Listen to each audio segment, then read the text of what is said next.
Cette montre m'a étonné. Pourquoi? Parce qu'elle donne l'impression d'avoir une Apple Watch dernier cri, mais pour seulement 159 €. Avant de sauter le pas et d'aller en magasin en prendre une, laissez-moi vous donner mon avis sur ce produit, vu que je l'ai à mon poignet depuis quelques semaines déjà et il serait dommage de dépenser ces 139 € sans connaître le produit. Je tiens à préciser que Huawei sponsorise cette vidéo pour que je puisse prendre le temps de tester cette montre, mais il me laisse bien évidemment le droit de dire tout ce que je veux et c'est pour ça qu'en fin de vidéo, je prendrai le temps de lister tous les points négatifs de la montre que j'ai pu relever durant ces 2 semaines. La première étape pour mettre en marche cette montre consiste à télécharger et installer l'application Huawei Health. Une fois l'application téléchargée, l'appairage avec la montre se fait super facilement. On a juste à scanner un QR code et le tour est joué. Globalement, c'est juste ça. Et une fois que c'est fait, tu vas pouvoir profiter de nombreux réglages de personnalisation et de pouvoir gérer les fonctions que tu souhaites activer ou non sur la montre. Ça va inclure la configuration de tes objectifs de santé, les choix des notifications affichées sur la montre, la mise en place d'alarmes et même la personnalisation des réponses rapides pour tes objectifs. L'application fonctionne super bien et à partir de là, tu peux profiter de ta montre. Le design, c'est la première chose qui frappe lorsqu'on prend cette montre en main. Huawei a vraiment sorti le grand jeu avec la Watch Fit 3. Déjà, on va avoir une dalle qui est carrée, ce qui rappelle l'Apple Watch et qui fait malgré tout son petit effet. Si tu aimes le design de l'Apple Watch, tu vas forcément adorer ce design. Surtout qu'on est sur une montre qui ne fait que 1 cm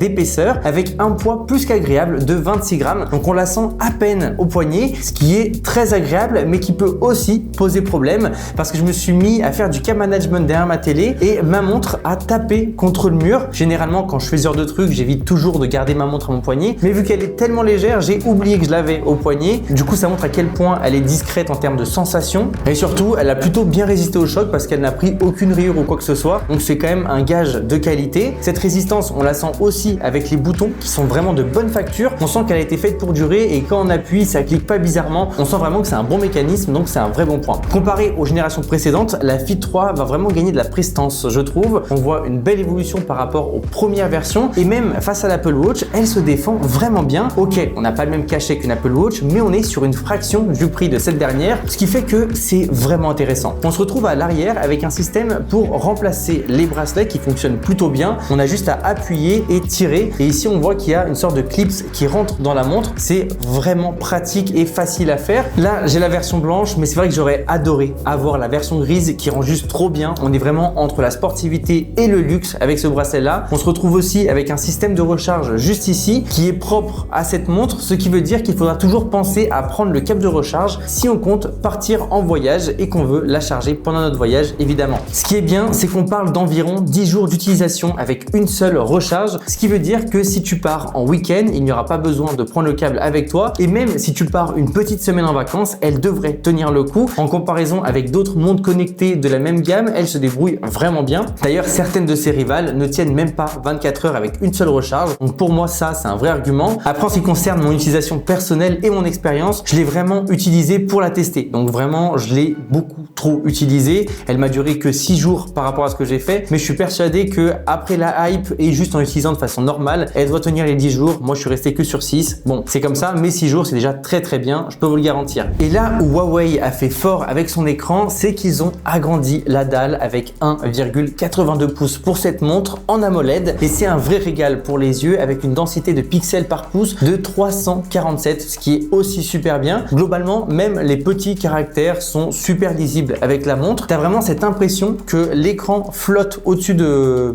la structure, tout simplement parce que on a des bords qui sont très fins et surtout parce que le verre est légèrement incurvé, ce qui donne cette sensation assez cool. Ce qui est intéressant, c'est qu'on voit même l'écran en plein soleil. On réussit à voir grâce à 1500 nits de luminosité avec cette dalle, ce qui est pour le coup une vraie spec d'écran haut de gamme. Et pour ce qui est de la fluidité de l'écran, on est sur un écran 60 Hz qui est suffisant pour une montre connectée, surtout que l'interface est super bien optimisée. Donc on sent vraiment qu'on a une montre qui est rapide et il n'y a vraiment rien à dire par rapport à ça. La nouvelle interface de la Huawei Fit 3 est réellement agréable. Ils ont clairement bossé dur pour la rendre simple et fluide, que ce soit l'accès au menu, aux options rapides ou encore aux réglages. Par exemple, si tu veux changer un widget, tu as juste à appuyer ici, un petit swap vers le haut et voilà, le tour est joué. En termes de fluidité, comme je l'ai dit, c'est top, pas de lenteur, c'est quelque chose qu'on sent vraiment dès qu'on associe la montre à l'application. On sent qu'on est toujours sur un produit très abouti et je l'ai essentiellement utilisé pour gérer ma musique lorsque je travaillais, suivre les choses que j'avais à faire sur mon calendrier et répondre à mes appels plus rapidement. Et c'est vraiment une montre agréable à utiliser au quotidien. Il n'y a pas vraiment de remarques à faire par rapport à ça. L'un des gros focus sur l'interface et sur la montre, c'est évidemment la partie santé et le suivi de ton activité, avec notamment le suivi de tes calories, un système GPS incorporé